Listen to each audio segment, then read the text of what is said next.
Hello everyone, I welcome you all to the Infinity Vision platform. Right now we'll be doing one such question that came in your JEE Main examination. So let us see this question, and this question came on your 10th of January 2019 shift 2. So let us see the question first.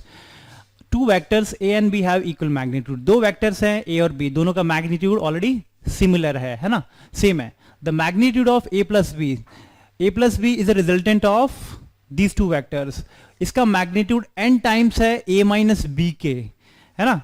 So the angle between A and B आपको find out करना है. तो जल्दी से A plus B जो vector है, इन दोनों का जो सम है, लेट की ए का मैग्नीट्यूड एक्स ले लेता हूं मैं, तो बी का भी मैग्नीट्यूड एक्स ही लेना पड़ेगा, है ना, क्योंकि दोनों का मैग्नीट्यूड सिमिलर है. लेट इट बी एक्स, तो हम दोनों का एक्स ले लिया हमने मैग्नीट्यूड. ए प्लस बी का मैग्नीट्यूड कितना होगा? Okay, a plus b is nothing but summation of these two vectors. तो इसका मैग्नीट्यूड कितना होगा भाई? Root of x square plus 2x cos theta, where theta is the angle between a and b vector. Okay, this whole term is n times the magnitude of a minus b. a minus b का magnitude कितना होता है? Root of x square plus x square minus 2x cos theta. This would be the angle this would be the magnitude of a minus b vector. ठीक है, because the angle between these two are now reversed. ठीक है, तो ये आ गया आपका. अब क्वेश्चन में ये गिवन है कि ये इसके n टाइम्स है, तो जल्दी से हम सॉल्व कर लेते हैं. यहां पे थोड़ा कैलकुलेशन है और बट है question easy. This is n times of this, तो हम जल्दी से लगाएंगे. ये आया terms 2x square plus 2x square cos theta must be equal to n times of root of 2x square minus 2x square cos theta. ये आ गया. तो ऊपर वाले टर्म को हम जल्दी से मिटा देते हैं. अब सॉल्व करो, दोनों को squaring both the side. What will be getting? 2x square plus 2x square cos theta is equal to n square times of 2x square minus 2x square cos theta. ये आ गया टर्म. ठीक है, squaring both the side हमने कर दिया. Okay, further solve करो इसको, इक्वेशन को. क्या आएगा? 2x स्क्वायर कॉमन ले लेता हूं मैं यहां से, तो you'll be getting 1 plus cos theta is equal to n square time 2x square. Again यहां से कॉमन ले लेते हैं, तो 1 minus cos theta. 2x square cancel, you will be getting 1 plus cos theta.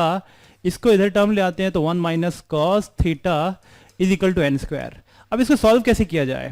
ठीक है, एक बहुत बेसिक्स रूल्स आप लगा सकते हैं मैथमेटिक्स का, that is componendo and dividendo. इस पे लगा देते हैं हम, उससे आसानी से हम क्वेश्चन आसानी से सॉल्व कर लेंगे.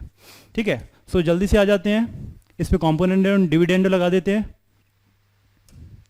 देखो, तो what will be getting? 1 plus cos theta. If it is P and it is Q, if it is A and divided by 1, तो component to dividend क्या होता है? If P by Q is equal to A by B, तो it could be equal to P minus Q divided by P plus Q must be equal to A minus B by A plus B. यही होता है component to dividend. तो अब हम जल्दी से यही सिमिलर फॉर्मूला इस पे लगा सकते हैं. ओके, क्योंकि इससे आपका कैलकुलेशन आसान हो जाएगा और you will be getting the answer quickly. जल्दी से कॉम्पोनेंट डिविडेंडो लगाया हमने. This A minus B, P minus Q, so minus, इसको पहले ऊपर वाले को प्लस ले लेते हैं, तो you will be getting 1 minus cos theta. ऊपर वाला प्लस, देन ऊपर वाला फिर माइनस कर देते हैं, तो 1 प्लस कॉस थीटा. अब नीचे वाले को माइनस करो इससे, तो minus plus cos theta must be equal to n square plus 1 divided by n square minus 1. ठीक है, जल्दी से आगे बढ़ते हैं. और यहां पे आपको मिलेगा cos theta cancel, minus 1 plus 1 cancel, so 2 ऊपर में आ गया. 2 cos थीटा ये रहा, 2 से 2 cancel. This is equal to n square plus 1 divided by n square minus 1. तो cos थीटा किसके बराबर आएगा? cos theta n square minus 1 divided by n square plus 1. So theta would be equivalent to cos inverse n square minus 1 divided by n square plus 1. तो देखो option कौन सा सही है? आई थिंक इनमें से ऑप्शन ए इज करेक्ट। देख लो बिल्कुल सेम सिमिलर आ रहा है। सो आपको करना क्या है, जो भी क्वेश्चंस में गिवन है पैरामीटर उसको लेंगे, ठीक है, इक्वेशंस फॉर्म करेंगे।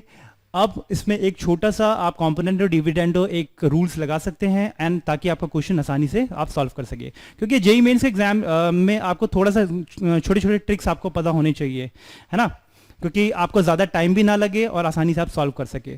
सो आई होप कि ये क्वेश्चन क्लियर होगा। Will be move. Thank you.